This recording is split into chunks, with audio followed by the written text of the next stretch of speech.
Welcome to Wallace and Wire. Today we're talking about Dato Seri Saifuddin Abdullah's dramatic public demand for key resignations within Parti Pribumi Bersatu Malaysia.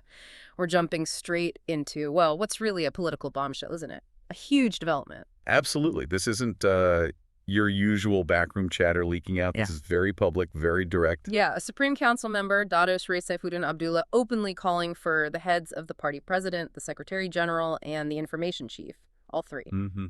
It's a massive challenge. Yeah. We need to look at, not just what he said, but what this means strategically for Parti Pribumi Bersatu Malaysia. Right, because calling out the top leadership like this, it signals something's seriously wrong internally. It really does. The scale of it is what's striking. Targeted the president, the SecGen, the info chief. That's the core leadership. It suggests, well, a breakdown in how the party is supposed to function. Okay, let's start with the biggest name. Tan Sri Muhyiddin Yassin, the party president.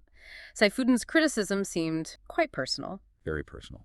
The line that stood out was that Muhyiddin has lost the spirit, the demeanor of a leader. He's no longer the Tan Sri Muhyiddin we once knew. Wow.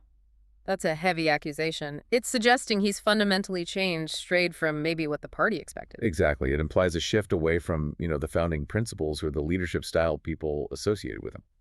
But it wasn't just personal. Okay. Saifuddin linked it to practical governance failures.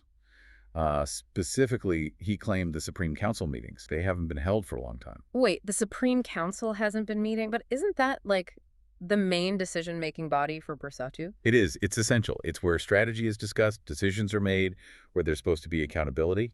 If that's not happening, then how does the party operate? How do they respond to anything, plan anything? It sounds paralyzed. It suggests a real vacuum. Yeah.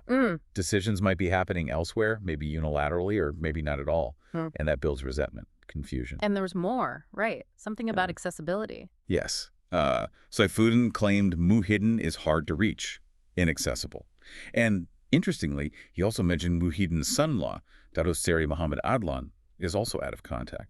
So the top leadership is basically isolated, cut off from even senior figures within the party. That's the picture being painted, which for party leaders needing direction or needing to give input, it's untenable, politically speaking. It sounds like a complete breakdown of communication. And Saifuddin ties this back to that initial idea that Muhyiddin isn't showing the right leadership qualities anymore. That specific phrase, etiquette, knowledge, and skill, which Saifuddin said was lacking. Right, he said that was foundational to the party. Exactly. So the critique is deep. It's not just we disagree on policy.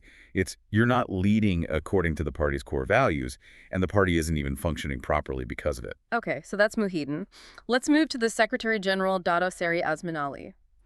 The demands there seemed more focused on public image and maybe management style. Yeah, with Azmin, Saifuddin highlighted two very specific issues that he needs to address. Public credibility seems to be the main theme. And the first one was quite explosive, wasn't it? Bringing up the old video scandal. Yes. Saifuddin demanded Azmin finally give a proper public account regarding his alleged involvement in that indecent video scandal. That feels like deliberately reopening an old wound. Why bring that up now? Well, it hits at trust, doesn't it?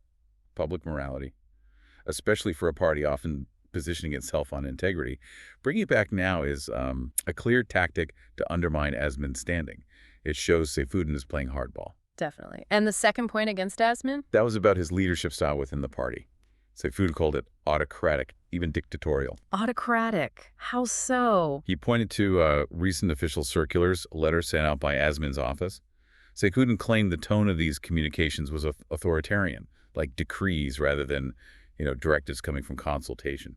Could that just be strong leadership, though? Trying to keep discipline in a potentially fractured party? It's possible to frame it that way, sure.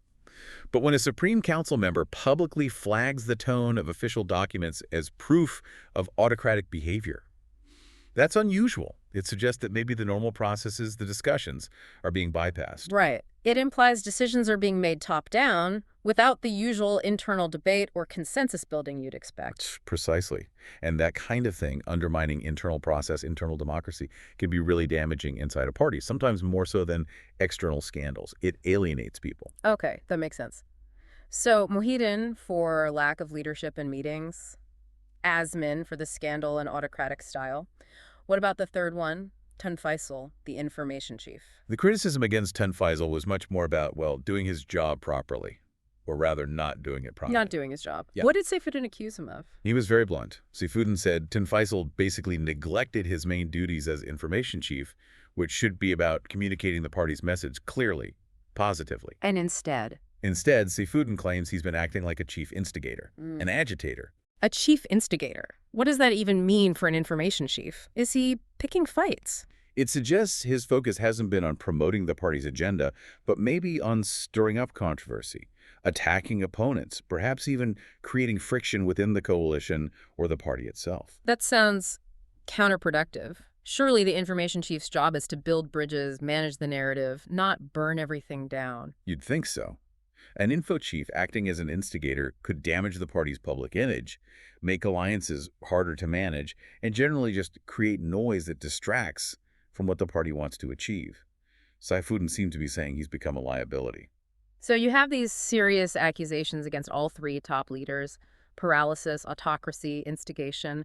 It paints a picture of a party in, well, serious trouble. What's Saifuddin's endgame here? Is he trying to break the party apart? Well, that's the crucial question. But Saifuddin was very careful in how he framed his actions. He insisted this isn't about destroying Bersatu. He said it wasn't. No. He explicitly stated his goal is to save the party from crisis. He's positioning himself as a loyalist trying to correct course, not a rebel trying to sink the ship. So it's framed as a rescue mission. The leadership has failed. I'm stepping in to save the party's soul. That's exactly the narrative. He also stressed that his actions are fully within the party's constitution, that he's acting legitimately to protect the party from being, in his words, trampled upon. It's a classic political move, isn't it? Claim the moral high ground, invoke the party rules, argue the current leaders are the ones breaking faith. Absolutely. It justifies the challenge internally and potentially to the public. But it's still a massive gamble, calling out Muhyiddin, Azmin, and Tun Faisal all at once. If they push back successfully, Saifuddin could find himself completely sidelined. Oh, absolutely. The risk is huge. If the leadership holds firm, consolidates support, he could be isolated or even face disciplinary action. Oh. But if he succeeds... If he succeeds, it completely reshuffles the deck within Bersatu. It could change the party's direction, its alliances, everything. Overnight, it forces a moment of reckoning. A public confrontation over leadership and direction that parties usually try very hard to avoid. So when you think about all this, the lack of meetings, the claims about Muhyiddin losing his way, the accusations against Azmin's style, what should we be thinking about? What does this really signal for Bersatu's future, especially its role in the wider political scene? It signals deep instability, for one. How this plays out will tell us a lot about Bersatu's internal cohesion and its ability to project power externally. Can the leadership withstand this, or will it force a change? Yeah, it feels like a crossroads. If Saifuddin wins, maybe they get some clarity, but after a messy fight. If he loses, the leadership might seem stronger, but maybe they've just papered over serious cracks. It's definitely something to keep an eye on. This public challenge against the very top figures, it's significant. It brings issues of governance, accountability, and leadership right out into the open. The story is definitely not over yet. Remember to like and subscribe for more videos like this.